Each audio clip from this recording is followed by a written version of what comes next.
Bismillahirrahmanirrahim. Assalamu alaikum student. Welcome to lecture number 43, second year mathematics, chapter number 7 vectors. And this is last lecture of exercise 7.3. And today's topic is dot or scalar product. And today's learning outcomes are the students will be able to find the condition for orthogonality of two vectors, and also they will able to use dot product of vectors to prove law of projection and law of cosines of any triangles. Okay, so these are the two learning outcomes, and now we will start today's lecture. And the question is, what is law of projection in a triangle? जो हमने basically आज laws prove करने हैं उसमें हमारे पास दो laws हैं, एक लॉ ऑफ प्रोजेक्शन है, एक लॉ ऑफ कोसाइन है। और आपसे क्वेश्चन यही है कि लॉ ऑफ प्रोजेक्शन क्या होता है ट्रायंगल के अंदर, तो उसको आप रिकॉल करें कि आपके पास जो लॉ ऑफ प्रोजेक्शन होता है किसी भी ट्रायंगल के अंदर, तो आपके पास ये होता है कि अगर आपके पास साइड ए है is equal to side B into cos of C and side C into cos of B. Similarly अगर आप साइड बी देखना चाहते हैं in terms of other sides and angles, it will be side A into cos of C and side C into cos of A, and similarly side C will be equal to A into cos of B and plus B of cos of A. So this is called law of projection. ये आज हम prove करेंगे with the help of dot product, and also the other law we will prove today is law of cosines. And the law of cosines क्या है आपके पास कि अगर आपके पास एक साइड है a square is equal to side b square plus c square minus 2bc into cos of angle A. Okay बेटा, यहाँ अगर साइड ए है तो आपके पास यहाँ भी एंगल ए है, साइड बी का square is equal to cos B and side C is equal to cos C. तो ये आपके पास लॉ ऑफ कोसाइन है। तो इन लॉज को हमने प्रूव करना है यूजिंग डॉट प्रोडक्ट। सो और एक चीज़ इंपॉर्टेंट हम डिस्कस करेंगे कि आपके पास अगर एक स्ट्रेट लाइन है, हमें पता है कि angles on a straight line, कि आपके पास एक स्ट्रेट लाइन उसका एंगल क्या होता है 180 डिग्री होता है।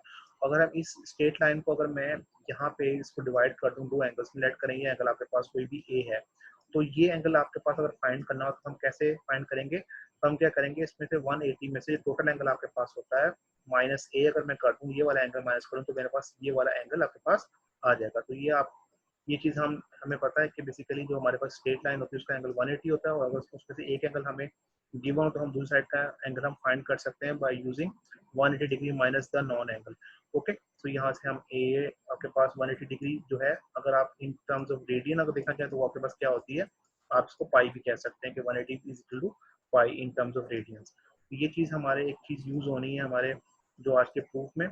और एक और चीज़ यूज होनी है कि हमारे पास अगर वेक्टर्स हैं 3, तो हमने बाय वेक्टर एडिशन देखा कि अगर हमारे पास हम वेक्टर्स को इस तरह ऐड करें कि एक वेक्टर हमारे पास ये है जो u है और एक v है, तो जो आपके पास जो इसका ये वाला वेक्टर होता है कि हम लास्ट वेक्टर के हेड को जो है इसके हेड से मिला दें और टेल को टेल से, तो ये वेक्टर आपके पास दोनों वेक्टर्स के एडिशन को शो करता है। फॉर एग्जाम्पल अगर आपके पास ये u वेक्टर है और ये v वेक्टर है, तो आपके पास ये जो आपके पास ये वाला वेक्टर है ये आपके पास दोनों के सम को शो करेगा, u plus v is equal to this vector.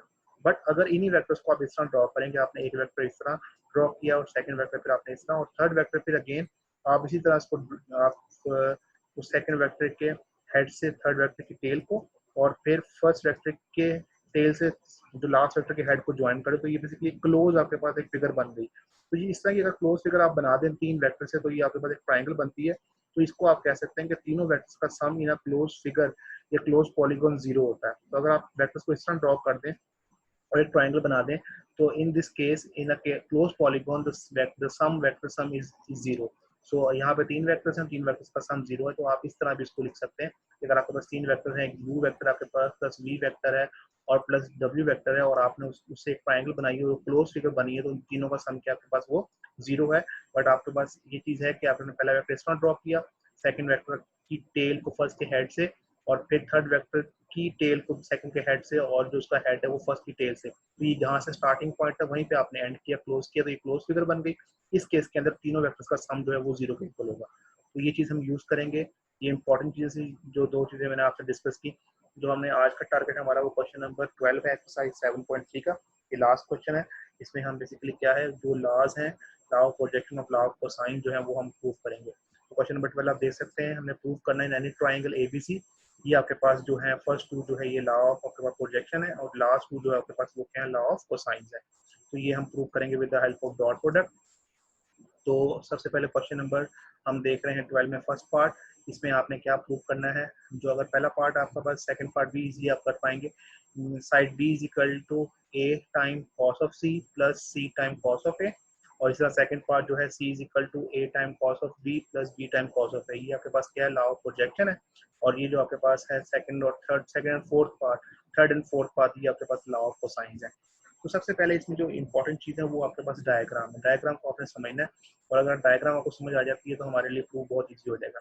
सबसे पहले कंसिडर करते हैं कि A B and C are the vectors along the side B C, मतलब कि ए वेक्टर आपके पास वो बी सी का वेक्टर है, और बी जो है स्मॉल बी वो सी ए साइड का वेक्टर है, और सी जो है वो आपके पास ए बी साइड का वेक्टर है। सबसे पहले हमने ये सपोज किया, आप देख सकते हैं यहाँ से ये ए बी वेक्टर है, ए बी वेक्टर को आपने क्या दिया है, स्मॉल सी का नाम दिया है। इस तरह आपके पास ये वेक्टर बी सी है जो कि इस तरह आपके पास ड्रॉ हो रहा है, तो ये अगर बी सी क्या आपके पास स्मॉल ए है, और इसमें ये सी ए है जो आपके पास क्या है, ये बी है। और आप देख सकते हैं तीनों वेक्टर जो है क्लोज आपके पास पॉलीगॉन बना रहे हैं, क्लोज फिगर बना रहे हैं, तो इन तीनों का सम क्या होगा, जीरो, बिकॉज यहाँ से ये वेक्टर स्टार्ट हो रहा है, यहाँ पे एंड हो रहा है, सेकंड यहाँ से स्टार्ट हो रहा है, यहाँ पे एंड हो रहा है, और थर्ड यहाँ से स्टार्ट होके ये फर्स्ट की टेल पे एंड हो रहा है, तो क्लोज एक फिगर बन रही है। तो इसका मतलब है इन तीनों वेक्टर्स का सम क्या हो गया, जीरो। और तीनों वेक्टर्स कौन से आपके पास, vector A plus vector B plus vector C, their sum is equal to zero. और you can say vector B C plus vector C A plus vector A B, इस तरह जो आपके पास जिस डायरेक्शन में वेक्टर जा रहे हैं उन तीनों को आप सम करें तो आपके पास क्या है, जीरो बना, ये आपका सम जीरो है। और यहाँ पे आप एक और कंसिडर कर रहे हैं कि जो मैग्नीट्यूड है इन तीनों वेक्टर्स का, ए का मैग्नीट्यूड इज इक्वल टू ए, मतलब कि ये आपके पास ए वेक्टर है, इसका जब आप मैग्नीट्यूड लेंगे ये जो रिजल्ट आ रहा है वो ए के बराबर है। ओके, सिमिलरली जो बी वेक्टर का मैग्नीट्यूड है वो उसका आंसर बी के बराबर है, जो सी वेक्टर का मैग्नीट्यूड है वो उसका आंसर सी के इक्वल है। ओके, और अब यहाँ आप देखें एक और चीज़ है कि आपके पास ये जो हमने बात की, ठीक है, ये जो आपके पास एंगल है कैपिटल बी और कैपिटल सी और कैपिटल ए, ये आपके पास इनसाइड एंगल्स है। क्यों कैपिटल एंगल्स नहीं है, क्योंकि आपके पास जो आपके पास प्रूफ के अंदर जो एंगल्स हैं वो आपके पास कैपिटल लेटर्स में एंगल यूज हो रहे हैं, तो हमने यहाँ पे भी कैपिटल एंगल्स, बी का जो एंगल है कैपिटल बी, सी का जो वर्टेक्स का एंगल है वो कैपिटल सी, और ए का कैपिटल है। और आप ये देख सकते हैं यहाँ पे ये अगर ये बी सी है तो यहाँ पे एक्सटेंडेबल है लाइन, यहाँ पे आगे मूव कर रही है। अभी मैं आपको समझाता हूँ कि क्यों हमने एक्सटेंड की है। तो यहाँ देख रहे हैं ये सी स्ट्रेट लाइन है, स्ट्रेट लाइन के ऊपर यहाँ पे ये आपके पास ये एंगल इनसाइड एंगल हमने सी कह दिया, तो जो आउटसाइड एंगल ये क्या बन जाएगा आपके पास, हमें पता है कि इसका एंगल क्या है 180, तो 180 का मतलब पाई माइनस सी, तो ये एंगल पाई माइनस सी आएगा। सिमिलरली ये आपके पास जो वेक्टर है बी, इसको आप एक्सटेंड करें इस तरह, तो आपके पास इनसाइड एंगल तो आपके पास ए बन गया, लेकिन ये एंगल क्या है आपके पास पाई माइनस ए। सिमिलरली जो सी वेक्टर है अगर आप इसको एक्सटेंड करें तो ये वेक्टर तो आपने इसको कह दिया इनसाइड एंगल बी है, तो और जो आउटसाइड एंगल है वो क्या बन जाएगा आपके पास पाई माइनस बी। तो ये हमारे पास स्ट्रेट एंगल्स जो है, अगर हमारे पास एक लाइन इसको कट करे दो एंगल्स में डिवाइड करे तो हम फाइंड कर सकते हैं कि ये एंगल बी है, तो ये एंगल पाई माइनस बी है। तो इस तरह ये चीज़ है, तो ये चीज़ हमें यूज़ करनी है अभी हमें, तो ये आपको क्लियर होनी चाहिए। तो स्टार्ट करते हैं कि हमने स्टार्ट किया कि इन ट्रायंगल, हमें पता है कि तीन वेक्टर्स अगर आपके पास क्लोज फिगर बनाएं, क्लोज शेप बनाएं, तो आपके पास क्या है, वो उनका सम जीरो होता है। और आपके पास पहले क्वेश्चन में क्या रिक्वायरमेंट है, आपके पास लेफ्ट साइड पे बी है, तो हमने बी पे लेफ्ट साइड पे रखा और बाकी दोनों टर्म्स को दोनों साइड पे लेकर, तो आपके पास वो माइनस ए माइनस सी आ गया। ओके, अब हमारे पास जब आपके पास जो चीज़ आपके पास लेफ्ट साइड पे होगी उसी से आप डॉट प्रोडक्ट ले लें उसका दोनों साइडों का। Taking dot product above with B, हमने इसका डॉट प्रोडक्ट ले लिया बी से। ओके, तो लेफ्ट साइड पे क्या गया बी डॉट बी, और राइट साइड पे आपके पास जो ब्रैकेट में आपके पास टर्म थी माइनस ए माइनस सी डॉट बी, आपने इसे डॉट प्रोडक्ट लिया। अब बी इंटू बी जब आप डॉट प्रोडक्ट लेंगे तो आपके पास क्या बन जाएगा, मैग्नीट्यूड ऑफ बी स्केयर। अब आपको पता है मैग्नीट्यूड ऑफ बी आपने क्या डिफाइन किया हुआ, मैग्नीट्यूड ऑफ बी डिफाइन किया हुआ तो इसकी वैल्यू बी है, और ऊपर स्केयर आ जाएगा तो क्या बन जाएगा बी स्केयर। अब इनको जब आपने डॉट प्रोडक्ट लिया माइनस ए डॉट बी और माइनस सी डॉट बी, ये आपके पास डॉट प्रोडक्ट है। अब यहाँ पे एक और इम्पॉर्टेंट चीज़ है जो बेसिकली इस प्रूफ, जो मेन चीज़ है इस प्रूफ का, वो हम देखने जा रहे हैं कि ए डॉट बी आपने लिया, हम ये ए डॉट बी की वैल्यू मालूम करना चाहते हैं बाय यूजिंग दिस फिगर। तो आपको पता है वो क्या आपके पास ए का मैग्नीट्यूड आपके पास आ जाएगा, और इस तरह बी का मैग्नीट्यूड आ जाएगा, और एंगल ऑफ कॉस ए और बी के दरमियान जो एंगल है।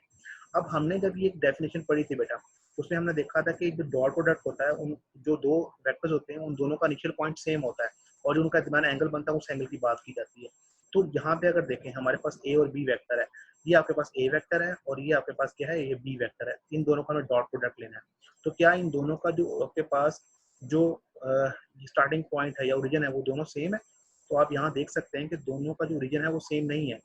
ए का ओरिजिन तो यहाँ से स्टार्ट हो रहा है, ए यहाँ से स्टार्ट हो रहा है, और बी आपके पास यहाँ से स्टार्ट हो रहा है, दोनों का स्टार्टिंग पॉइंट सेम नहीं है, तो इनका डॉट प्रोडक्ट मैं कैसे लूंगा? अगर मैं स्टार्टिंग पॉइंट सेम करता हूँ, मैं क्या कहता हूँ, ये जो आपकी हमने लाइन एक्सटेंड की हुई है तो हमने यहाँ से अगर मैं ए को यहाँ से लेता हूँ, ये आपके पास ए है और ये आपके पास बी है, नो ये हम इन दोनों का डॉट प्रोडक्ट ले सकते हैं। तो जब डॉट प्रोडक्ट लेंगे तो आप एंगल कौन सा लेंगे, ये तो आपके पास एंगल, तो ये तो दूसरा एंगल बन गया हमारे पास। इन दोनों के दरमियान कौन सा एंगल बन रहा है, ये वाला एंगल बन रहा है। इसका मतलब है जो आपके पास एंगल आएगा वो क्या आएगा, जब ए डॉट बी लेंगे आप, ये ए वेक्टर आपके पास है और ये बी वेक्टर है, इनके दरमियान एंगल पाई माइनस सी है। सिमिलरली जब आप बात कर रहे हैं कि सी डॉट बी आपने लेना है, तो सी डॉट बी का मतलब है सी और बी का इनिशियल पॉइंट सेम होना चाहिए। अब आपके पास ये बी वेक्टर है, ये बी वेक्टर तो यहाँ से स्टार्ट हो रहा है और सी यहाँ से स्टार्ट हो रहा है, तो दोनों का अगेन आपके पास इनिशियल पॉइंट सेम नहीं है। तो हम क्या करेंगे, इस बी को मैंने यहाँ से एक्सटेंड किया, मैंने कहा कि इसका इनिशियल पॉइंट ये है और सी का इनिशियल पॉइंट ये है, तो दोनों के आप इनिशियल पॉइंट सेम हो गए। अब आपके पास ये बी वेक्टर है, आपके पास ये सी वेक्टर है। ओके, अब आपके पास एंगल कौन सा होगा, इनके दरमियान जो एंगल होगा वो आपके पास ये होगा पाई माइनस ए। तो जब आप B dot C dot B लेंगे तो एंगल आप पाई माइनस ए लेंगे, और जब आप ए डॉट बी लेंगे तो आप एंगल कौन सा लेंगे, पाई माइनस सी। सिमिलरली अगर मैं आपके पास ये लेता हूँ ए डॉट सी या सी डॉट ए लेता हूँ, तो आपके पास एंगल क्या आएगा, एंगल पाई माइनस बी है, क्योंकि आपने फिर ये इनिशियल पॉइंट बनाना है सेम बी का, इस सी का इनिशियल पॉइंट सेम बनाएंगे और ए का इनिशियल पॉइंट ये यही है, तो आपके पास ये वाला एंगल यूज होगा। तो इसमें ये इंपॉर्टेंट चीज़ है कि हम इनिशियल पॉइंट सेम बनाने के लिए बेसिकली क्या करेंगे, आप ये वाला इनसाइड एंगल यूज नहीं होगा, बल्कि ये वाला आउटर एंगल जो हमने डिफाइन किया हुआ pi in terms of pi minus C, ये आप एंगल यूज करेंगे। तो हम मूव करते हैं नेक्स्ट स्लाइड पे। आप देखें कि इसमें आपके पास जब ए डॉट बी मैंने सॉल्व किया तो उसके बाद फार्मूला ओपन किया तो क्या आ गया आपके पास कि ए मैग्नीट्यूड, आपके पास ये A magnitude into B magnitude into cos, और हमने अभी देखा कि वो पाई माइनस सी ये वाला एंगल आपके पास आएगा, क्योंकि इनिशियल पॉइंट आपके पास ए का यहाँ से डिफाइन होगा और ए वेक्टर यहाँ मूव करेगा। सिमिलरली जब आपने सी डॉट बी लिया, सी का मैग्नीट्यूड इंटू बी का magnitude into cos pi minus A, अब जब बी डॉट सी करेंगे तो आपके पास इनिशियल पॉइंट बी का यहाँ पे आएगा और एंगल आपके पास ये यूज होगा। तो अब आपके पास क्या आ गया, ए का मैग्नीट्यूड आपको पता है वो आपने ए ही लिया हुआ है, अब ये माइनस है आपके पास और ये कॉस पाई माइनस सी है। अब हम यहाँ ये देखें कॉस पाई माइनस बी को हमने सॉल्व कैसे किया, ये अलाइड एंगल्स आपने पढ़े थे चैप्टर नंबर 12 में, हमने देखा था कि जब आपके पास इन टर्म्स ऑफ 90 का मल्टीपल हो, 90 का इवन मल्टीपल, तो कॉस की वैल्यू चेंज नहीं होगी, कॉस एज इट इज रहेगा, लेकिन क्योंकि पाई माइनस कोई पाई में से कोई भी एंगल माइनस का, इसका मतलब है वो सेकंड क्वाड्रेंट में आता है, और सेकंड क्वाड्रेंट में क्या आपके पास कॉस क्या होता है, नेगेटिव, तो आपके पास कॉस पाई माइनस बी क्या आएगा, माइनस कॉस ऑफ बी, तो इसका आंसर आएगा माइनस कॉस ऑफ सी, तो माइनस बाहर पड़ा हुआ तो माइनस माइनस क्या हो जाएगा, प्लस हो जाएगा। सिमिलरली कॉस पाई माइनस ए का आंसर क्या आएगा, माइनस कॉस ऑफ ए, और माइनस बाहर पड़ा हुआ तो माइनस माइनस क्या हो जाएगा, प्लस हो जाएगा। तो ये आपके पास A magnitude B cos of C plus C magnitude B magnitude into cos of A. अब आपको आपने डिफाइन किया हुआ था कि ए जो है आपके पास मैग्नीट्यूड उसका आंसर ए है और बी का मैग्नीट्यूड उसका जो है वैल्यू उसकी बी है, इस तरह सी का मैग्नीट्यूड वो आंसर सी है और बी का मैग्नीट्यूड बी, तो आपने वो वैल्यूज पुट की यहाँ पे, तो आपके पास ये क्वेश्चन आ गई। अभी ये आपका फाइनल रिजल्ट नहीं है, इसमें आप क्या करेंगे फर्दर, आपको राइट साइड लेफ्ट साइड पे क्या चाहिए था, बी चाहिए था, तो इस होल इक्वेशन को मैं बी से डिवाइड करूंगा। जब मैंने बी से डिवाइड किया इसको तो आपके पास क्या रिजल्ट आ गया, ये बी एक बी से कैंसिल हो गया और ये बी टर्म इससे कैंसिल हो गई, ये बी इससे कैंसिल हो गई, तो आपके पास रिजल्ट क्या आ गया कि बी इज इक्वल टू, जो हमारे रिक्वायर्ड रिजल्ट था, B is equal to A cos of C, A cos C और plus C cos of A, और यही हमारी जो है रिक्वायर्ड रिजल्ट है, जिससे हमने कहा था कि ये जो प्रोजेक्शन लॉ है in terms of length B जो है वो किसके इक्वल होगी, तो ये हमारे पास प्रोजेक्शन लॉ हमने जो है वो प्रूव कर दिया by using dot product. Okay, तो इसमें इंपॉर्टेंट चीज ये थी कि एंगल जो हमने बेसिकली लिया है कॉस वो क्यों लिया है, क्योंकि हमने इनिशियल पॉइंट सेम बनाए हैं वेक्टर्स के। जब इनिशियल पॉइंट सेम बनाएंगे तो आपके पास ये वाला एंगल यूज नहीं होगा, बल्कि जो इनके दरमियान एंगल बन रहा है वो आपके पास यूज होगा। तो जो इसका सेकंड पार्ट है बेटा वो भी सेम हमने इसी तरह हमने स्टार्ट करना है वेक्टर्स के सम से लेके, और अब आप देखें जो हमारे पास सेकंड पार्ट में सी आपके पास राइट लेफ्ट साइड पे, तो हम क्या करेंगे, हमने ए प्लस बी प्लस सी जीरो के को लिखा कि वेक्टर्स का सम जीरो है इन अ क्लोज शेप, तो हमारे पास सी जो है लेफ्ट साइड पे, आप माइनस भी लिख सकते हैं प्लस भी लिख सकते हैं, ये सब टू यू, इससे फर्क नहीं पड़ता, यहाँ पे उसने माइनस ले लिया और इस टर्म को प्लस कर दिया। अब हम क्या करेंगे, डॉट प्रोडक्ट ले लेंगे सी के साथ, जब डॉट प्रोडक्ट सी के साथ लिया तो आपके पास सी माइनस सी डॉट सी आ गया और सी डॉट ए और सी डॉट बी आ गया। अब अगेन जब आप सी डॉट ए लेंगे तो वेक्टर सी और ए के दरमियान जो एंगल है आपके पास, वेक्टर सी कहाँ पे है, ये वेक्टर सी का इनिशियल पॉइंट यहाँ पे है, लेकिन वेक्टर ए का जो आपके पास है, सॉरी, ये वेक्टर ए का इनिशियल पॉइंट ये है लेकिन वेक्टर सी का इनिशियल पॉइंट ये नहीं है, तो इस वेक्टर सी को आप आगे मूव करेंगे तो ये आपके पास क्या रहेगा, वेक्टर सी का इनिशियल पॉइंट यहाँ से स्टार्ट हो जाएगा, तो एंगल कौन सा यूज होगा, पाई माइनस बी, तो आपके पास एंगल पाई माइनस बी आएगा। और जब आप सी डॉट बी के दरमियान लेंगे आपके पास, तो ये आपके पास वेक्टर सी है और ये आपके पास बी है, तो सी का तो इनिशियल पॉइंट ये है लेकिन बी का इनिशियल पॉइंट ये नहीं है, तो बी को आप यहाँ मूव करेंगे आगे तो इनिशियल पॉइंट ये बन जाएगा। अब आप एंगल कौन सा यूज करेंगे, पाई माइनस ए, तो पाई माइनस ए यूज किया तो आपके पास आफ्टर सॉल्विंग ये हमने रिजल्ट देखा कि माइनस कॉस ऑफ बी के बराबर ये माइनस कॉस ऑफ ए, और बाहर जब ओपन होगा तो आउटसाइड साइन चेंज हो जाएगा, अब आप क्या करेंगे, इसको पॉजिटिव बनाना है सी, और एक सिंगल सी बनाना है, या सी स्क्वायर आया तो डिवाइडेड बाय माइनस सी करेंगे तो आपके पास जो है रिक्वायर्ड रिजल्ट आ जाएगा, जो आपके पास projection law in terms of length C. तो इंपॉर्टेंट चीज यही है कि जब आप डॉट प्रोडक्ट ले रहे हैं तो उनमें जो आपके पास इनिशियल पॉइंट होता है दो वेक्टर्स का वो सेम होता है, तो सेम बनाने के लिए फिर आपके पास ये एंगल जो है उनके दरमियान ये एंगल बनेगा, ना कि इनसाइड एंगल बनेगा। तो ये आपने चीज जरा ध्यान से बेटा आपने देखनी है जब आपने ये प्रूव करना है। इसी तरह हमने अब देखें लॉ ऑफ कोसाइन प्रूव करना है यूजिंग द सेम फिगर। अब आप देखें कि लॉ ऑफ कोसाइन कैसे हम प्रूव करते हैं, सेम जिससे हमने लास्ट प्रूव किया वैसे। स्टार्टिंग पॉइंट आपके पास वही है कि आपका तीनों का वेक्टर का सम 0 के बराबर है। अब आपके पास ये चीज प्रूव करनी है, अगेन आपके पास B square is equal to A square plus C square minus 2ac into cos of beta, जो यहाँ बी है वही आपके पास एंगल आपके पास बी आ रहा है। अब हमारे पास क्या है बेटा कि हमने बी जो है हमारे पास लेफ्ट साइड पे, हम बी हमने लेफ्ट साइड पे रखा माइनस बी, और ए प्लस सी को पॉजिटिव ही रखा हमने, ठीक है बेटा। तो बी को उस साइड पे लेकर तो प्लस माइनस बी आ गई, इसको क्वेश्चन नंबर 1 का नाम दे दिया। अब अगेन बी को बी स्क्वायर बनाना तो हमने डॉट प्रोडक्ट कर लिया इसको माइनस बी से, क्योंकि पॉजिटिव बनाना है तो आप इसको माइनस बी से मल्टीप्लाई करें, तो ये माइनस बी से जब आप इसको डॉट प्रोडक्ट करेंगे तो minus B into minus B आपके पास बी स्क्वायर में कन्वर्ट हो गया। और ये माइनस बी जब आप डॉट प्रोडक्ट से आप करने लगे तो इस माइनस बी की वैल्यू आपने फाइंड की हुई है, वो क्या फाइंड की हुई है ये देखें क्वेश्चन नंबर 1। इसमें क्या है माइनस बी किसके बराबर है, ए प्लस सी के बराबर है, तो मैं इस बी की जगह माइनस बी की जगह ए प्लस सी लिख सकता हूँ यूजिंग 1, जो आपने जहाँ से पहले इक्वेशन बनाई थी वहां से आपने बी माइनस बी की जगह ए प्लस सी लिख दिया। अब इन दोनों को आप डॉट प्रोडक्ट करें, ए डॉट ए आ जाएगा, ए डॉट सी आ जाएगा, सी डॉट ए आ जाएगा और सी डॉट सी आ जाएगा। तो आप देखें यहाँ पे मेरे पास क्या है, अगर आप जो ऊपर देखें वहाँ पे आपके पास माइनस 2ac है, तो ये आपके पास सी है और ये ए सी है। तो बाय यूजिंग कम्यूटेटिव लॉ हमें पता है कि सी डॉट ए और ए डॉट सी दोनों आपके पास सेम होते हैं, तो मैं सी डॉट ए की जगह ए डॉट सी लिख सकता हूँ। तो जब दोनों को ऐड करूंगा तो बन जाएगा टू ए डॉट सी और इंटू सी सी स्क्वायर बन गया आपके पास। अब हमारे पास ये 2a डॉट सी है, मतलब कि इनके दरमियान डॉट प्रोडक्ट है a डॉट सी में। अगेन अब आप इसको a स्क्वायर सॉल्व नहीं हो सकता, सी स्क्वायर नहीं सॉल्व हो सकता, बी स्क्वायर नहीं सॉल्व हो सकता, आपके पास ये चीज आपने फर्दर इसको एक्सपेंड करना है। इस पर आपने यूजिंग डॉट प्रोडक्ट फार्मूला लगाया, a का मैग्नीट्यूड सी का मैग्नीट्यूड इनटू कॉस, और a और c के दरमियान देखें आप, ये आपके पास a का इनिशियल पॉइंट है और c का इनिशियल पॉइंट यहाँ अगर बनाएंगे तो ये आगे मूव करेगा, तो एंगल क्या रहेगा इसके दरमियान पाई माइनस बी, तो यहाँ पे angle cos pi minus B आ गया, और इसका answer minus cos of B. ये माइनस आपके साथ बाहर वाले प्लस के साथ चेंज होगा साइन, तो क्या हो जाएगा minus 2ac into cos beta, और यही आपने प्रूव करना था कि B square is equal to A square plus C square minus 2ac cos B या कॉस बीटा आपके पास जो एंगल है। तो ये आपने लॉ ऑफ कोसाइन प्रूव किया यूजिंग डॉट प्रोडक्ट। सिमिलरली इसका जो नेक्स्ट पार्ट है उसमें आपने इसी तरह लॉ ऑफ कोसाइन प्रूव करना है। वो आपके पास क्या है, लेंथ सी आपके पास सी का स्क्वायर और is equal to A square B square minus 2ab cos of C. अब आपके पास अगेन स्टार्टिंग पॉइंट आपके पास वही के सम ऑफ द जो आपके पास वेक्टर्स है in triangular close curve is equal to 0।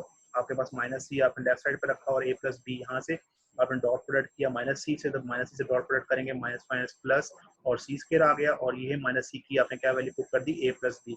Again on the same आप लाइंस आप इनको मल्टीप्लाई करेंगे और बी डॉट ए की जगह ए डॉट बी लिखेंगे, दोनों को प्लस कर देंगे, और यहाँ पे 2a डॉट बी आ गया। आप ए डॉट बी को एक्सपेंड करेंगे तो आपके पास ए और बी के दरमियान क्या है, आपके पास ए का इनिशियल पॉइंट ये है आपके पास, सॉरी बी का इनिशियल पॉइंट ये है, ए का इनिशियल पॉइंट आप बनाने के लिए ये इसको आगे यहाँ से ये वैल्यू लेंगे, आप ये वाला वेक्टर कंसीडर करेंगे, और ये आपके पास एंगल क्या आएगा पाई माइनस सी, और पाई माइनस सी का आंसर आ गया minus cos of C, minus plus minus, और यहाँ से आपने जो रिक्वायर्ड रिजल्ट था वो हासिल कर लिया।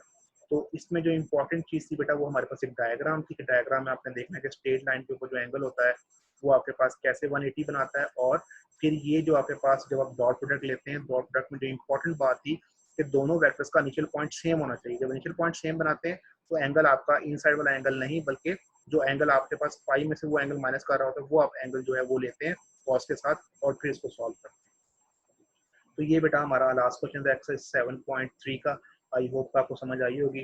जो आपका प्रैक्टिस वर्क है बेटा वो ये है कि आपने एग्जांपल नंबर 9 है इससे रिलेटेड, जो आपके पास लॉ ऑफ कोसाइन है और आपके पास लॉ ऑफ प्रोजेक्शन है उससे रिलेटेड है, वो एग्जांपल आपने खुद देखनी है। अगर कोई प्रॉब्लम होगी तो मुझसे डिस्कस करना है।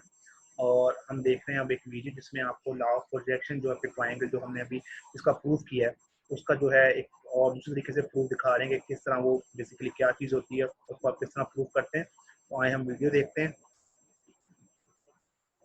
To prove a theorem under the concept properties of triangles. So in a triangle ABC, we have to prove that the value of A is equal to B cos C plus C cos B. So let me remind you cosine rule, which is cos b is equal to c square plus a square minus b square divided by 2ca. And now in our given example, we need the value for cos c. So let us write the same formula for cos c, which would be a square plus b square minus c square divided by 2ab. So by substituting both the values of cos c and cos b on the RHS side of our given statement, we get b into the value of cos c, which is a square plus b square minus c square divided by 2ab, plus c into the value of cos b, c square plus a square minus b square divided by 2ca. And here b and b gets cancelled in this term, and in the second term c gets cancelled. So that implies we are left with the common denominator, which is 2a, and in the numerator we get a square plus b square minus c square plus of c square plus a square minus b square. And now let us cancel the terms having the opposite signs. So these terms gets cancelled, and by adding we get 2a square divided by 2a, and then 2 gets cancelled, and a in the denominator and square in the numerator gets cancelled, and we are left with a, which is the value on the LHS side. So therefore we can say that a is equal to b cos c plus c cos b.